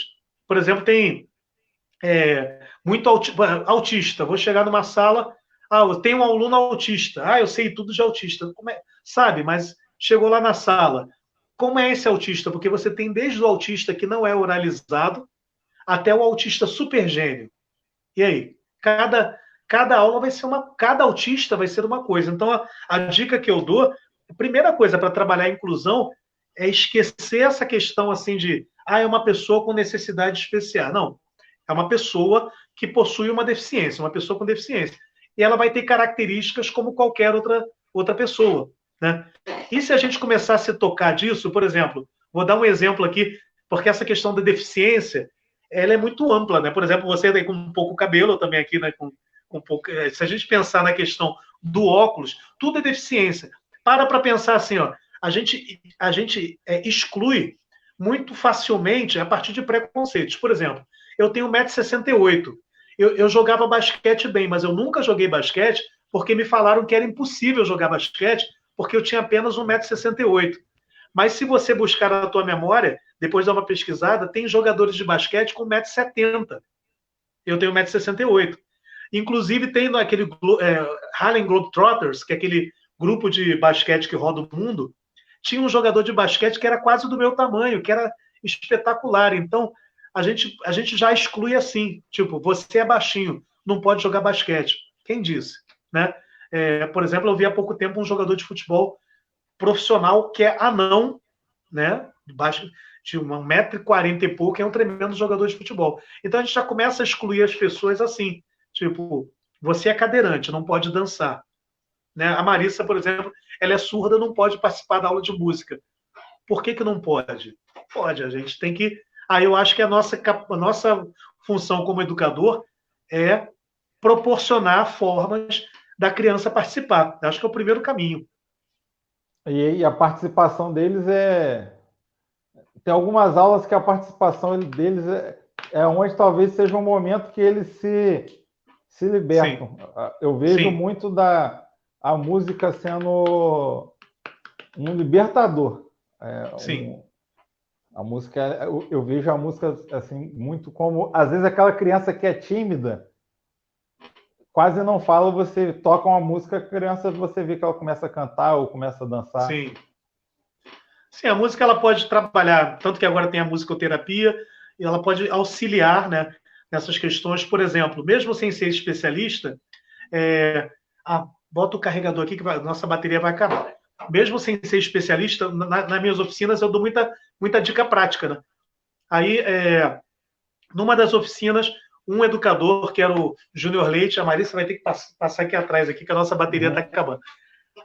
Um educador que era o Júnior Leite, lá de Ponta Porã, o pessoal sempre me pede dica, Marcelo, eu estou com um aluno autista e a fono me pediu para eu trabalhar sopro com ele, pela questão mesmo do fortalecimento, né, dos músculos, para melhorar a oralidade, para melhorar a fala, porque ele ainda não está falando. Então, se eu tivesse alguma atividade dentro da musicalização para trabalhar sopro, ajudaria muito a fono. O que eu posso fazer? Aí eu, sem ser especialista, Marcelo, primeira coisa que me vem na cabeça, inventa alguma coisa de bola de sabão. Aí eu criei algumas coisas para ele, e aí depois ele voltou, me mandou uma mensagem desesperado. Marcelo, estou com outro problema. Ele agora não quer mais saber de mais nada, só quer saber da bola de sabão. Eu não estou conseguindo dar aula. Que eu boto a bola de sabão e ele quer ficar 1 hora na bola de sabão. O que eu faço? Sim, mas qual o problema? Não, mas eu não posso dar aula 1 hora de bola de sabão. Assim, quem disse? Ele, caramba, assim, conversa com o pai e com a mãe, que isso você vai manter a atividade enquanto tiver interesse, tá bom? Beleza, aí ele fez. Aí disse, nós nos encontramos depois de um tempão. Ele falou que ele ficou 3 meses dando aula de bola de sabão. Aí, depois de 3 meses, ele não aguentava mais e o menino não queria mudar. Depois de 3 meses, ele recebeu uma carta de agradecimento da fono, falando, eu não sei o que você está fazendo, mas, por favor, continue. Então, é isso, assim, eu acho que o diferencial dessa aula foi você entender que cada criança tem o seu tempo. Então, mas ele vai ficar 4 meses fazendo bola de sabão? É o tempo dele, é o interesse dele. Né? Você não sabe o que ele está trabalhando ali. Você pode. Aí volta naquela história de criatividade. Você pode fazer bola de sabão de 20 vezes, 20 formas diferentes. Né? Não precisa ser sempre a mesma aula. O tema pode ser sempre o mesmo. E aí você vai. Fala. Não, assim, eu vejo uma preocupação muito grande dos professores, isso daí no geral, de que toda aula você tem que trazer algo diferente. Você não pode repetir, você não pode repetir a aula, até porque tem as crianças, elas chegam em casa, elas falam com os pais, olha só, eu fiz isso, isso, isso. A criança é fora, chega em casa com a rotina inteira. E às vezes os pais fazem uma certa pressão e tal.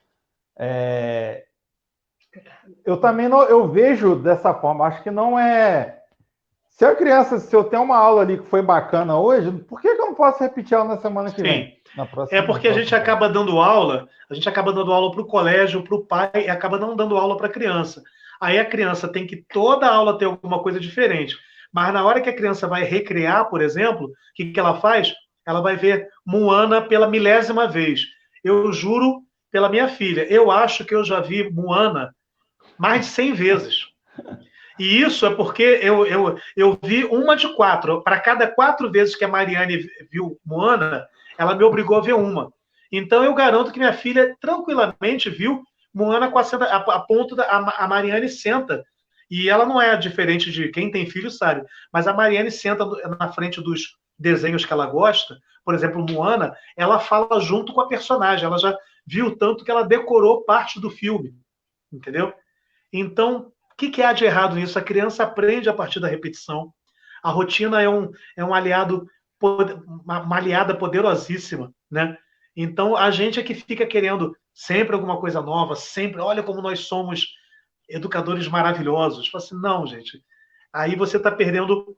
O objetivo, na verdade, não é você, não se trata de você. O objetivo é a criança. Então, nós somos mediadores daquele aprendizado. Não é para a gente brilhar, quem tem que brilhar é a criança, né? Isso daí eu acho que a gente se esquece muito disso, de dar um foco para a criança. Eu costumo dizer, eu brinco, até com alguns amigos da área, eu falo que a gente está vivendo uma era muito de pedagogia do pavão. Sim, sim. A gente sim. de aí eu vira Drummond. Algo... Aí eu vira Drummond, falo eu não vou lembrar a frase, mas é mais ou menos assim. Gente, tem muito frufru. Então, tem muito glitter, muito EVA, muita purpurina. E eu falo, olha, você viu na minha oficina que tem coisas que eu faço sem nada, só com o corpo, e vira um monte de coisa, né? Um bambolê pode virar um carro, pode virar um avião, pode virar um barco, com um bambolê de R$1. Fala assim, ó, o frufru, aí, continuando o pensamento do Elvira Drummond, o frufru tem que estar na tua prática. A coisa decorada, né, tem que estar na tua dinâmica. E aí o frufru, o EVA coloridinho, o glitter, isso entra depois para enfeitar, mas não pode ser só isso. Não pode ser só uma coisa assim, hoje eu vou fazer um... Eu já vi, sem criticar, mas assim, eu vejo coisas que você vê assim, nossa, tem coisa, ainda mais agora que todo mundo está postando vídeos, né?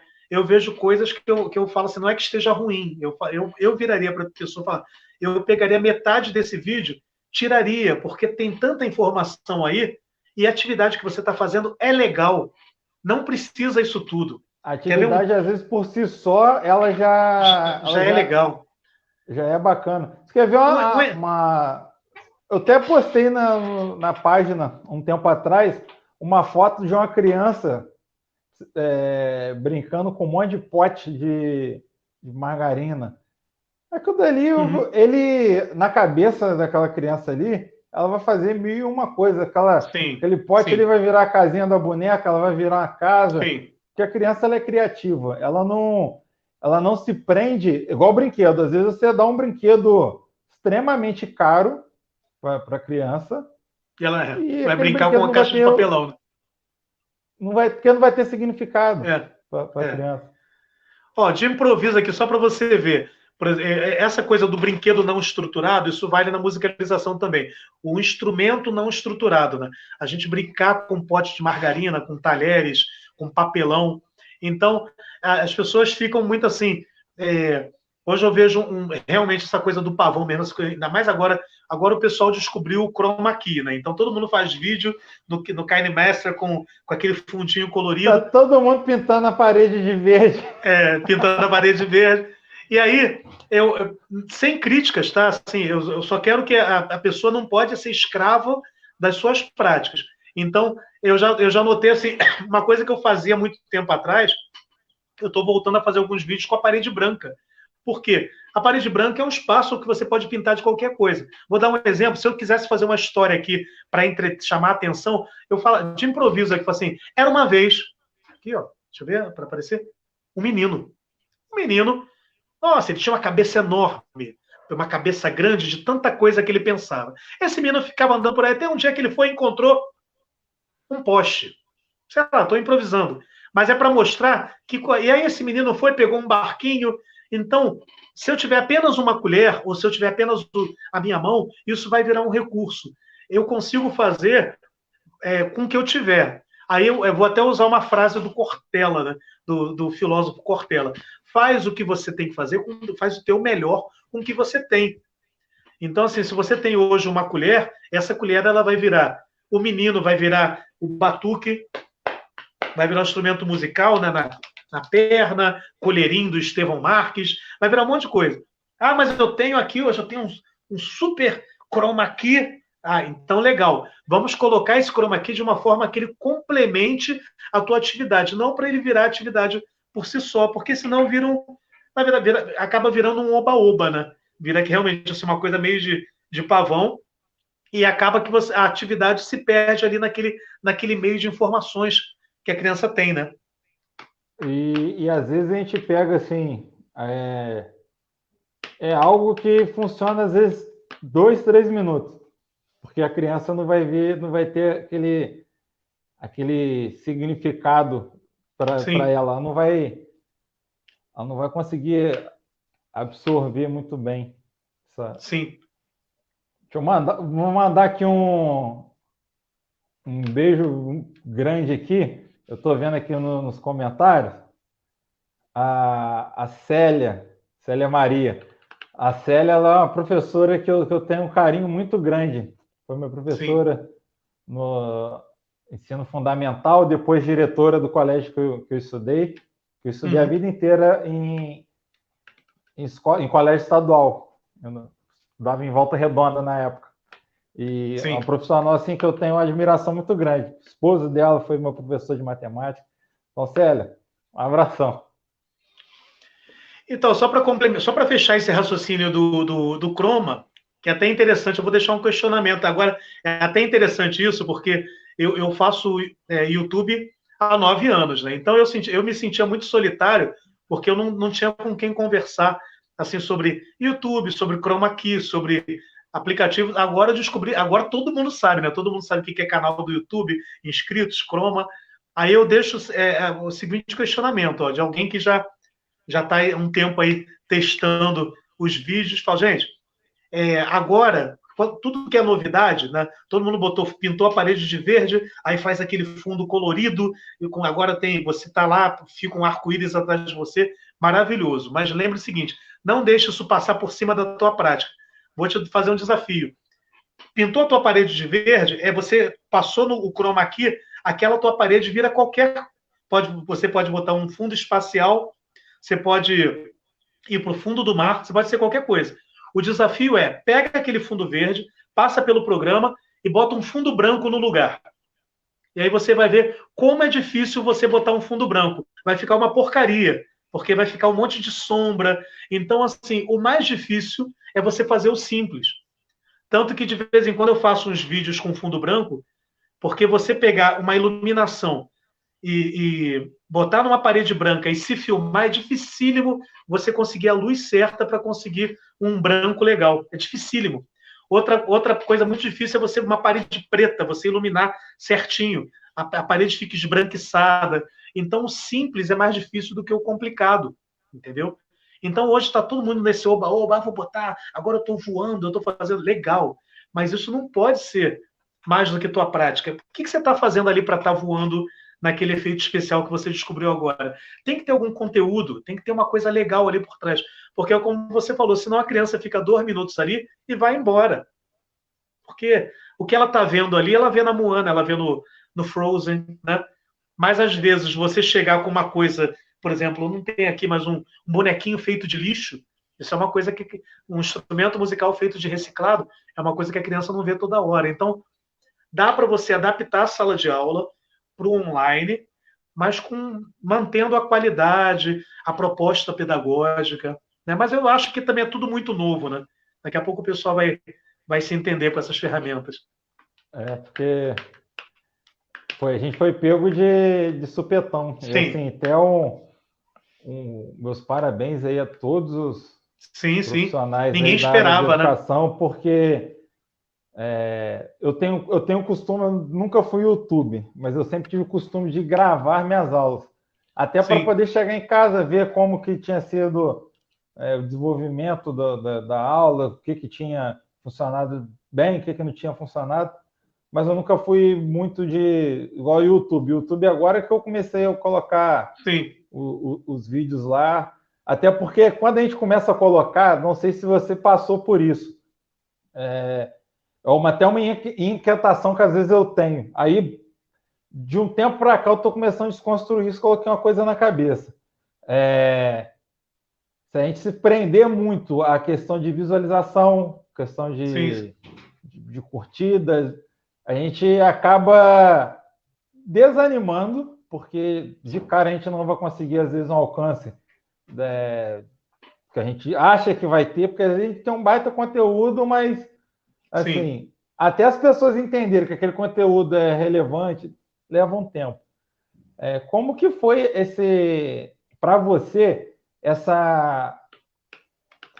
enxergar que esse caminho online, com esse caminho online, você poderia alcançar mais pessoas? Porque antes você trabalhava limitado a escolas e hoje em abrangência nacional.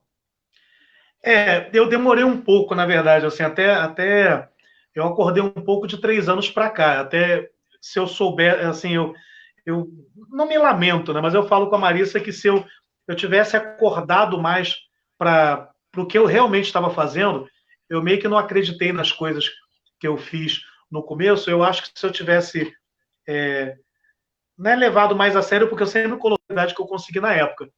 Mas eu não...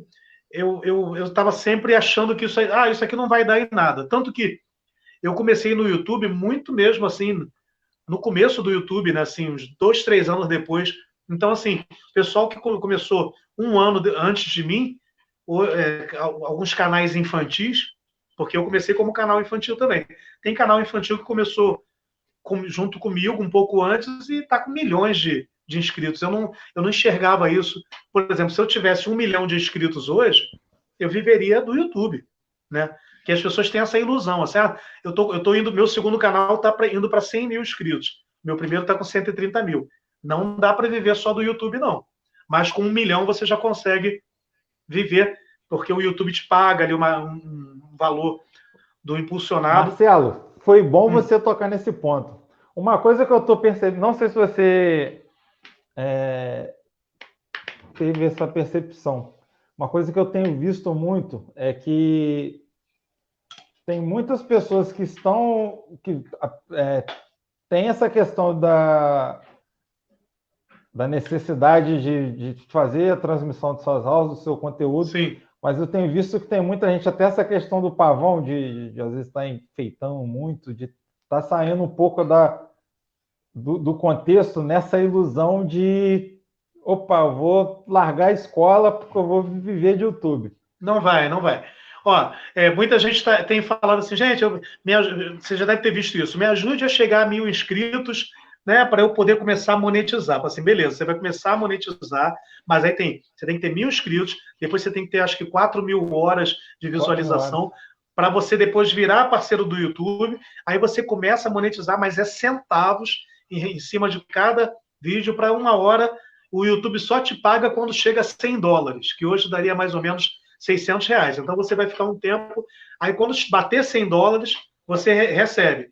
Aí mês que vem, não bateu $100, aquele dinheiro fica guardado. Então, assim, aí vai até acumular, chegar a $100. Então, assim, se você pensar, pô, mas $100 é R$ 600. É um dinheiro legal. Mas a trabalheira absurda que dá para você chegar a esses $100 do YouTube. Por exemplo, eu já tiro algum trocado, assim, me ajuda com algumas despesas, mas não dá para viver do YouTube, eu posso garantir isso. Atualmente, eu boto vídeo no YouTube todo dia, quase, assim, eu pulo um dia ou outro, né? Por quê? Uma das coisas que aconteceu agora, está acontecendo agora na verdade, o Brasil está atrasado em relação a isso. Agora vai ter uma sobrecarga, né? Agora todo mundo virou youtuber, né? Então, todo mundo tem canal. O que acontece? Gente, o que vai acontecer? Então agora acabou o YouTube? Não vai mudar nada. O que vai acontecer é que o que vai continuar acontecendo bom conteúdo é achado aos poucos. Não é amanhã, não é mês que vem. Tem vídeo meu que eu postei há 2, 3 anos atrás, agora que o vídeo está andando, sabe? Então, assim, se você quer começar um canal no YouTube, comece, mas bote bom conteúdo. Tem canais aí que são famosíssimos e o cara faz o conteúdo assim no celular, no tablet. Conteúdo, tem que ter assunto, entendeu? O pessoal hoje está nessa briga aí com Lucas Neto e Felipe Neto, né? Eu tenho uma opinião assim, minha filha assiste o Lucas Neto, mas a minha filha também assiste Arte Ataque, assiste Mr. Maker, assiste um monte de conteúdo, palavra cantada, ela define o conteúdo que ela vai ter. Para começar, Felipe Neto e Lucas Neto são duas coisas diferentes, o pessoal acha que são a mesma coisa. E o Felipe Neto é um cara que está com mais de 30 milhões de inscritos. É uma coisa absurda o volume dele. Gosto do conteúdo dele? Não tem nada de errado, não. É meio chatinho. Mas, sinceramente, tipo, mistura um Sérgio Malandro com Escolinha do Professor Raimundo, com Trapalhões, com Xuxa, tudo num balaio só. Mas ele não está ali à toa. Ele tem todo dia, ele bota conteúdo todo dia para as crianças. E todo dia as crianças querem assistir ele, entendeu? Então, assim, se fosse fácil, todo mundo era Lucas Neto, né? Se fosse fácil, todo mundo era Claudinho Bochecha. Como é que você vai chegar agora e vai falar para esse público? Qual o seu público? Você tem assunto para isso? Aí agora o pessoal vai se descobrindo. Tem muita gente boa, estou vendo coisas surpreendentes. Tem professor que, sinceramente, estou até com raiva. Tem gente que nunca fez nada e, de repente, está vindo com coisa boa mesmo. Eu fico ofendido, que eu tô 9 anos nisso, né? Eu toquei nesse assunto até porque, assim, eu tenho acompanhado, eu gosto do Instagram. Hoje em dia eu tenho colocado, assim, diariamente eu coloco 1, 2 postagens, nada de muito absurdo, não. Mas eu tenho visto que alguns professores com coisas assim, conteúdos maravilhosos, mas que às vezes ficam desanimados. Sim. Porque a concorrência é muito grande. E a gente sabe assim que entre ver um vídeo de entretenimento, vídeo de algo engraçado, e ver um vídeo de conteúdo, principalmente da parte educacional, acho que a pessoa vai... Em maioria das vezes acontece, a pessoa vai optar pelo aquilo que vai ser mais entretenimento para ela. Pelo meme. Pelo meme. Então, assim, quando você fala com criança, por exemplo, eu estou no nicho infantil, né? Mas eu não estou no mesmo nicho que o Lucas Neto, que a Júlia Silva, né? O meu trabalho se aproxima muito mais, por exemplo, do Arte Ataque, Manual do Mundo, né? O Mr. Maker. Então, assim, por exemplo, o Lucas Neto tem 30 milhões. Uau! Assim, cara, eu tenho 100 mil. Para mim, isso aí é mais impressionante ainda. Eu estou indo no segundo canal para 100 mil. 100 mil pessoas interessadas num canal que só fala sobre música educativa. Então, é o que a gente chama hoje da rede do youtuber de nicho, né? Não só youtuber, Facebook, Instagram, mas é um influenciador de nicho. Então, tem gente hoje que movimenta seu trabalho numa boa tendo 2 mil seguidores. Entendeu? Porque dia desse eu estava vendo um material de um cara que ele tem lá os seguidores dele, que ele ensina a fazer drywall. E ele vive disso, tem curso online, ele faz live ensinando a fazer drywall, que é aquela parede de gesso. Um cara desse não vai ter 30 milhões, mas ele vai ter lá 2.000 pessoas muito interessadas no assunto dele, né? Não deixa 2.000 pessoas é gente pra caramba. Então, eu acho que é legal você também pensar nisso. A rede social está dando voz ao professor. O professor pode botar o canal no YouTube e começar a falar sobre a prática dele. Isso é poderoso, pode até vir a ganhar dinheiro com isso, montar seu curso online. Eu tenho curso online. O Jubilu, do Biologia com o professor Jubilu, tem cursos online, tem um canal enorme. Quer dizer, quem é que imaginaria isso? Você tem um canal de biologia e nem sei quantos inscritos tem. A última vez que eu vi, o Jubilu tinha 500 mil inscritos. Eu nem sabia que tanta gente gostava de biologia assim, né? Olha que coisa interessante. Ô, Marcelo, e assim, a gente falou bastante aí sobre a musicalização. Fala um pouco aí para os nossos amigos sobre o seu curso, como que funciona o seu curso, para que ele é voltado. Eu tenho vários cursos no meu site, né? Eu tenho o mais recente, é um curso onde eu ensino a tocar o ukulele, né? Mas é tudo meu voltado para a educação. Então, o curso que eu ensino é músicas infantis no ukulele, para a pessoa aprender ukulele, né? Ukulele, que é esse instrumento aqui que tem esse som, né? Que ele agora está muito em sala de aula. Ele virou a febre no Brasil inteiro. É um primo do cavaquinho, mas é muito mais fácil de aprender do que o cavaquinho. Então, eu tenho esse curso de músicas infantis no ukulele. Aí eu tenho o curso Musicalização na Educação Infantil, Musicalização no Fundamental 1, Contar Histórias com Música, tudo no meu site, que é marceloserralva.com. São 9 cursos. E aí, mas é tudo voltado em cima da minha prática, do meu material. Então, a pessoa vai entender assim, quem gosta do meu material vai chegar lá e vai no curso Musicalização na Educação Infantil. Vai ter músicas minhas, práticas minhas, brincadeiras que eu inventei, ou algumas coisas de domínio público que eu pego e reinterpreto, né? Mas eu sempre falo assim, são cursos extremamente práticos, mesmo que a pessoa não saiba tocar um instrumento ou que ela não tenha prática musical, porque são feitos em cima da prática que eu tive em sala de aula. Então, são atividades que eu sei que vão dar certo, porque eu trabalhei com berçário, né, com minhas próprias músicas, berçário, já fiz desde berçário, educação infantil, já dei oficina em comunidade de risco para criançada de 17 anos, 18 anos. Então, eu sei mais ou menos como desenhar atividade para cada faixa etária, como trabalhar a criatividade. É isso que todo mundo aprende, né, nos cursos que eu tenho. Então, gente, olha só, vocês estão vendo aí, né?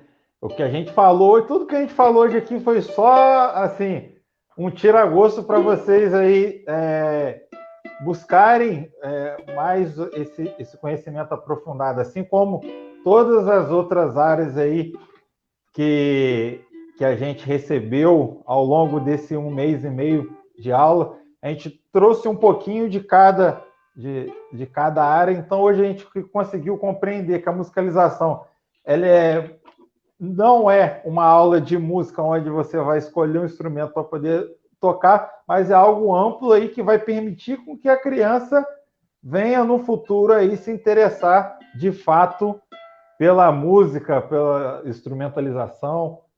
E assim, o professor Marcelo Serralva está aí para poder contribuir para o desenvolvimento profissional de vocês, para o desenvolvimento pessoal. É marceloserralva.com, né? Sem o BR. Aí tem lá, a gente tem inclusive um combo com todos os cursos. E é isso, eu dou muita dica, assim, inclusive para o professor. Você estava falando sobre empreendedorismo. Eu falo muito sobre essa situação, assim, porque, como eu reclamei não, mas no começo eu falei, no Brasil é muito difícil viver de arte e educação, né? Mas porque, além de serem áreas não muito valorizadas, mas são áreas onde o professor também tem que se virar muito nos 30. Mais de um tempo para cá, as pessoas estão começando a entender que é assim, peraí, vou fazer também uns cursos aqui de marketing digital, vou virar youtuber. Então, seja bem-vindo a 2020, né, mês de quarentena. Eu falo muito, olha, coloque sua voz, coloque seu curso, coloque seu canal no YouTube. Daqui a pouco as pessoas começam a te procurar para encontrar dicas, como eu estou aqui dando dicas. Eu larguei, você me perguntou antes, eu larguei as escolas, não larguei cheio de coragem, não, larguei assim, mas como é que a gente vai se virar? Aí começamos a dar oficinas e nós temos os cursos, né? Então a gente está até fazendo um levantamento agora, porque como são 9 cursos, a gente não tinha noção de quantas pessoas tinham passado pelos cursos. Agora, fazendo um levantamento por baixo, já foram mais de 2.000 pessoas. Só o curso de ukulele, que foi o último que eu lancei agora, está indo para quase 300 pessoas. Eu nunca imaginei que minha voz fosse ser, né, escutada de uma forma tão ampla. Então, isso é uma possibilidade, o professor começar a oferecer treinamentos, oferecer palestras, né, oferecer cursos, mas para isso tem que ralar um pouquinho, tem que colocar a voz no YouTube, se posicionar nas redes sociais, está todo mundo fazendo, mas eu sinto que vem muita gente ainda muito deslumbrada. Vou colocar no YouTube, semana que vem eu explodi e estou famoso. Não é bem assim. Mas é tudo muito rápido. Se parar para pensar assim, eu estou há 9 anos. Foram mais de 1.000 vídeos que eu já gravei para rede social. Mas quando você olha para trás, você caramba, em 9 anos eu consegui muito mais na minha carreira como músico, porque eu tenho 30 anos de música. Os últimos 9 anos foram os anos pertinentes, entendeu? E agora, como eu estudei muito, eu estudo muito marketing digital, eu estudo muita coisa para empreender mesmo, eu agora já sei assim, por exemplo, o meu canal, eu estou com um canal menor que ele vai chegar, eu avisei, galera, meu canal vai chegar a 90 mil, chegou agora, ele vai chegar a 100 mil mês que vem, em 2 meses. Então, eu já tenho ferramentas para saber onde eu vou estar daqui a 2 anos, daqui a 5 anos.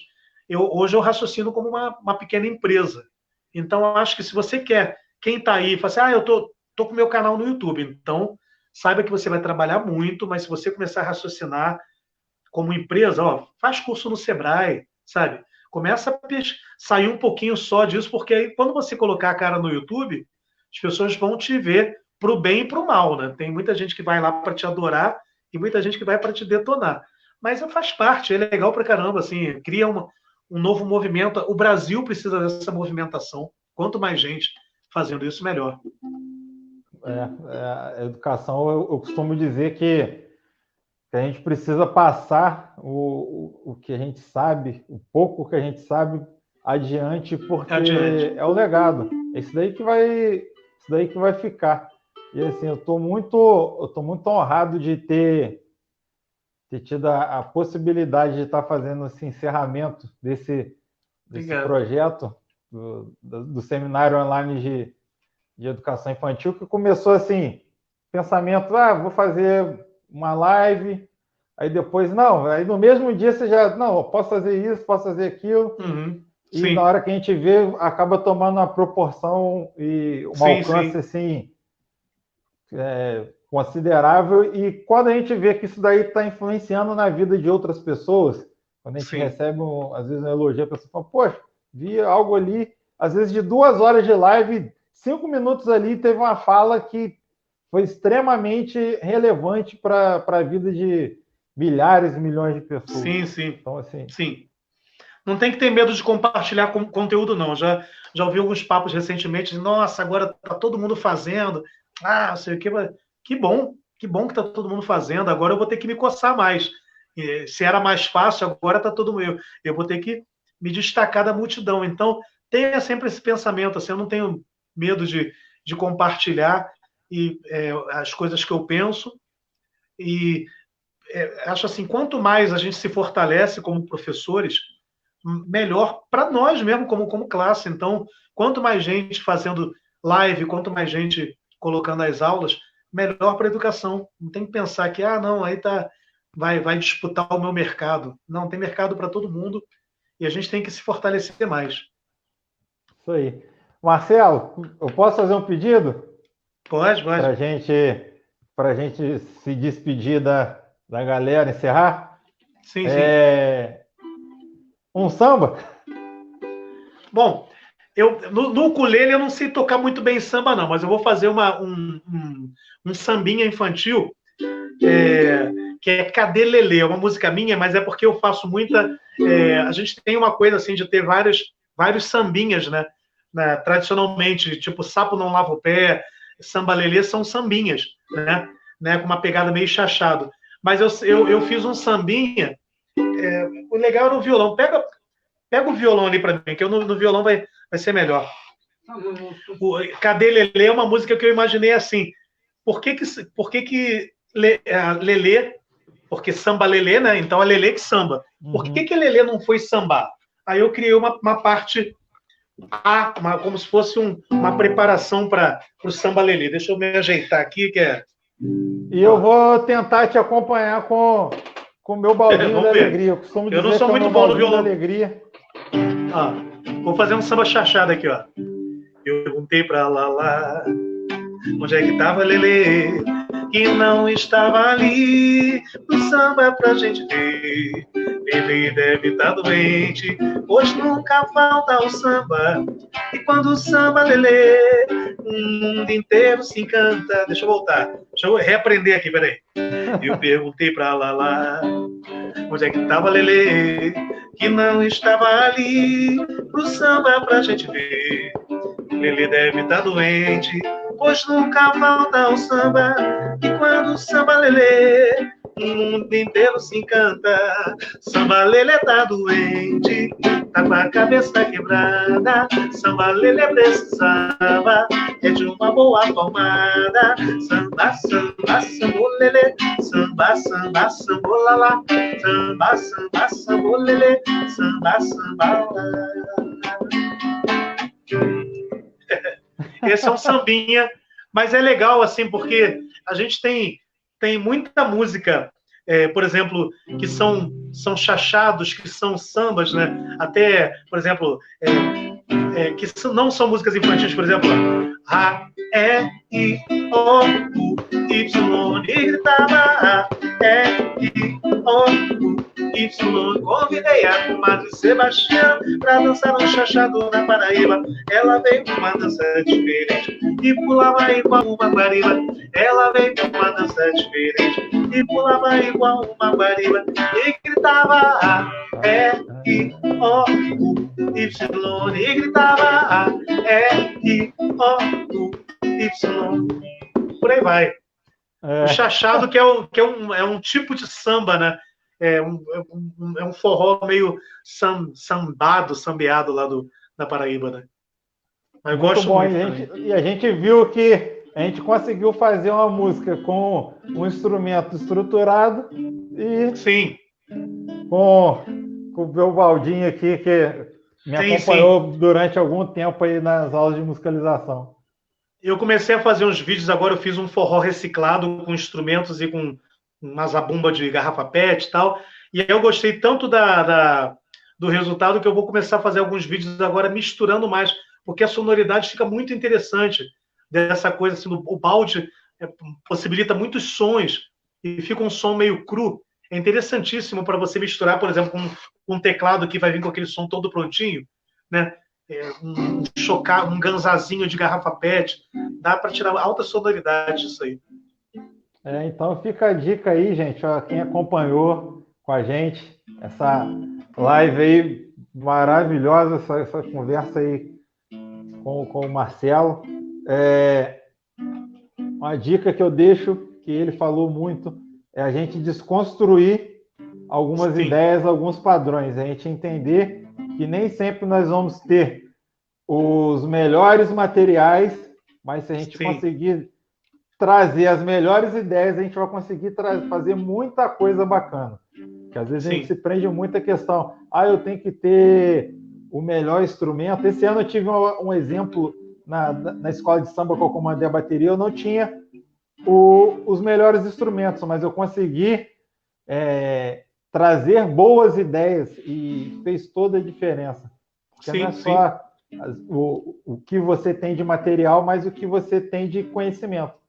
E acho que a gente tem bastante conhecimento aí, os professores, para poder está contribuindo em muito aí para o desenvolvimento infantil e desenvolvimento das nossas crianças. Sim, com certeza. Marcelo, meu muito obrigado. Eu que agradeço, Flávio. Obrigado.